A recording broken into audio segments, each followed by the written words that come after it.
নমস্কার সকলকে। কেমন আছো সবাই? আশা করি সবাই খুব ভালো আছো, আমিও খুব ভালো আছি। তোমাদের সামনে নিয়ে চলে এসেছি আর একটা নতুন ভিডিও।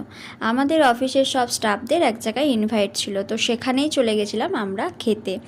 তো ওখানে গিয়ে প্রথমেই তো আমাদের দিয়ে দিয়েছিল কাটলেট আর সস, তারপরে দিয়েছিল গরম গরম ভাত। ভাতটা যা সুন্দর ছিল, পুরো সরু সরু চালের সাদা সাদা ভাত, ওয়াও দারুণ। তারপরে চলে এসেছিলো মুগের ডাল। মুগের ডালটার সাথে ভাতটা খেতে এত সুন্দর লাগছিল, অমৃত পুরো। তারপরে দিয়েছিল একটা ছ্যাঁচড়া টাইপের দিয়েছিল, ওখানে সব রকম সবজি ছিল। তো ছ্যাঁচড়াটাও ভালো লাগছিল, কিন্তু ডালটা দিয়ে ভাতটা খেতে অসাধারণ লাগছিল। তারপরে তো কম বেশি সব বাঙালিরই প্রিয় সাদা সাদা সরু সরু চালের ভাত আর আলু পোস্ত। তো তারপরেই দিয়ে দিয়েছিল আমাদের আলু পোস্ত। আর কাটলেটের টেস্টটা এত সুন্দর ছিল, আমি আর্ধেক খেয়ে রেখে দিয়েছি।